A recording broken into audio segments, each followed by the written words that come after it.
Julien Perret, Bichef. Julien, on est très content de t'accueillir ici. Tu fais partie des figures emblématiques de l'univers du snacking aujourd'hui avec l'enseigne Bichef. Alors, le Sandwich et Snack Show, tu connais bien. C'est ton combienième? Ce n'est que mon 3e, étonnamment. C'est un salon que j'ai pas boudé, mais sur lequel je venais pas, puisqu'il était toujours enchaîné avec le salon de la franchise. Ah oui, absolument. Donc, c'est un salon sur lequel je viens parce que j'ai des conférences maintenant, et donc j'en profite pour faire un tour et découvrir le salon, qui est un salon vachement intéressant. Et qu'est-ce que t'en penses? C'est dynamique quand même. Il est assez dynamique. On y trouve beaucoup de choses, des fournisseurs qui sont déjà mes fournisseurs, mais aussi pas mal d'innovations. Donc, ouais, c'est toujours intéressant de passer une journée dessus et de faire un tour. Super. Donc, un bon moment de t'avoir parmi nous, effectivement. Et puis, on est content, le salon est content de t'avoir recruté pour venir dorénavant. Raconte-nous l'histoire de Bichef. Qu'est-ce que c'est aujourd'hui? Quelle enseigne? Combien de points de vente? Et qu'est-ce que vous proposez? Alors, en quelques mots, c'est une enseigne que j'ai fondée en 2015, qui est une enseigne principalement centrée sur le burger, mais pas que. Notre credo, c'est de faire du produit de qualité, ce qu'on appelle du burger gourmet traditionnellement, bien sûr, mais à des prix accessibles à tous. J'entends par là, on va avoir des menus qui sont entre 11 et 12 euros. Voire, cette année, on lance une innovation dans un mois, maintenant, le 15 avril, moins de 10 euros pour un menu thé glacé maison, burger gourmet frites. Donc voilà, ça c'est notre credo. À côté de ça, on fait un peu de pâtisserie, on fait quelques produits complémentaires, mais le fond du réseau, c'est le burger. Combien de points de vente le réseau sur toute la France? Aujourd'hui, on a dépassé les 60, on est 62. Magnifique. Sur toute la France. On a un réseau qui est assez stable depuis le Covid. On a eu une phase de stabilisation, moins de candidatures, et on repart en croissance l'année prochaine, avec notamment un gros flagship qui va arriver en région parisienne l'année prochaine. On n'est pas à Paris du tout, on est des provinciaux, et donc on repart en croissance. L'objectif étant de rapidement aller rattraper un petit peu notre retard sur les quelques gros Américains qui sont loin devant nous. Ouais, mais qui sont rattrapables. On peut rattraper tout le monde. Tout est possible. En tout cas. Mais c'est une super opportunité parce que tu vas nous parler justement du consommateur de province. Celui qui snack en province, qu'est-ce qu'il attend? Parce qu'on a toujours l'impression qu'on parle toujours du bobo parisien quand les gens s'expriment. Raconte-nous ce que veut le consommateur de province. C'est vrai.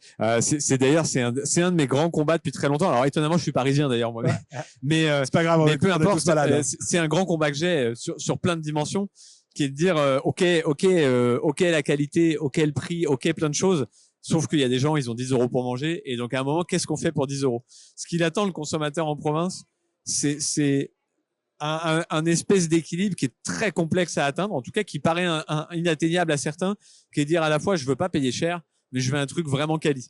Parce que oui, il voit tout ce qui se passe à Paris, il voit ce qu'on raconte à la télé, il a envie de produits frais, il a envie de français, il a envie d'artisanal, il a envie de plein de choses, mais lui, il met pas 20 euros dans un menu tous les midis.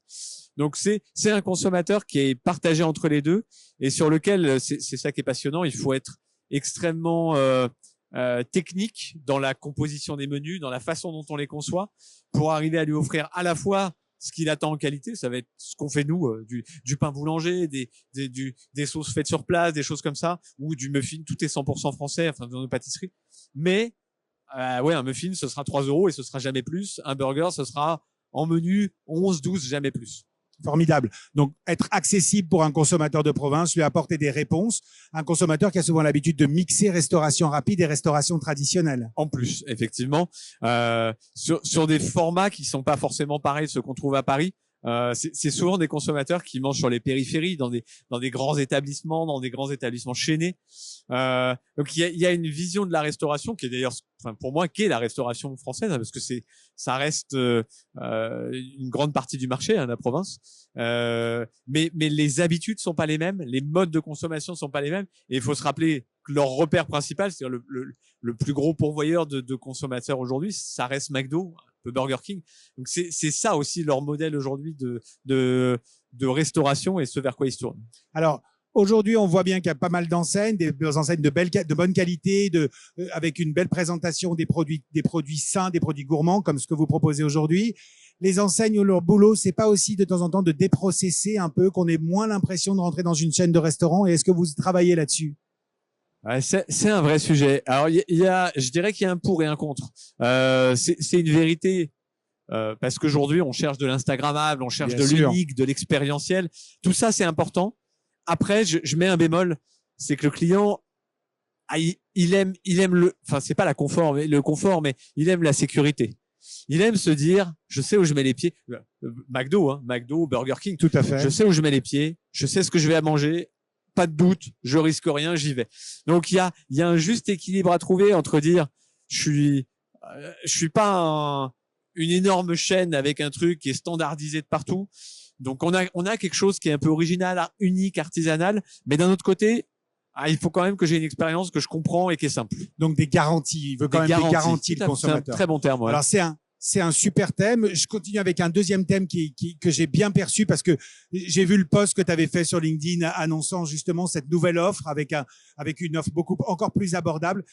Dans la conférence qu'on a faite ce matin, on a évoqué justement cette opportunité d'offrir les deux options, parfois des offres très économiques, parfois des offres plus travaillées, plus qualitatives. Il faut alterner avec ça dans la restauration rapide. Je dirais deux choses. Je pense qu'aujourd'hui, d'ailleurs dans la conférence qu'on vient de faire, c'est Thierry Veil qui l'a très bien dit. Oui. On ne peut plus être vertical et compter sur un produit. Moi, j'ai le meilleur produit, il est super. Il faut ce que font les gros Américains depuis très longtemps. Il faut catégoriser la clientèle, être capable d'offrir à la fois un produit un peu moins cher avec un niveau de qualité qui va correspondre, un produit plutôt premium à d'autres. Je prends un exemple très intéressant. On a fait une étude de nos clients, nos propres clients, il y a 1 an, et on a un tiers de nos clients qui nous disent vous êtes parfait, un tiers qui nous disent soyez un peu plus quali, on est prêt à mettre 1 euro de plus, et un autre tiers qui nous dit nous 1 euro de moins ce serait bienvenu, tant pis si on retire un peu. Et c'est ça aujourd'hui pour moi la restauration, c'est sans perdre son image et son cœur de métier, comment j'arrive à créer une offre périphérique qui va satisfaire tout le monde. Alors c'est hyper intéressant parce qu'on aurait pu parler d'approche catégorielle, mais en fait tu nous as résumé exactement ce que peut faire n'importe quel restaurant parce que c'est pas seulement l'apanage d'une chaîne, tout le monde peut faire ça. Hein. Tout le monde peut faire ça. Et attends, je termine avec ça parce que c'est hyper intéressant. C'est d'autant plus intéressant que je crois que toi tu es également tu as travaillé dans les restaurants aussi. Tu es également franchisé de l'enseigne. C'est moi qui ai monté mes premiers restaurants. Donc t'as commencé à monter des restaurants déjà. J'ai commencé par monter des restaurants, tout à fait. Et on en a encore quelques-uns aujourd'hui. On en réouvre à nous aussi. Super. Notre modèle reste la franchise. Je pense que c'est dur de mélanger les deux modèles complètement. Et mon métier, là où en tout cas moi et mon équipe, on est les plus performants, c'est pour effectivement amener cette réflexion-là, la poser à des restaurateurs. Mais néanmoins, tout le monde peut le faire. La seule limite que je vois à ça et qui est la force d'une enseigne, c'est quand on dit nous on va lancer un burger gourmet à moins de 10 euros, on a et une puissance d'achat et une puissance de frappe marketing pour le faire et l'amener sans que nos marges soient complètement dégradées.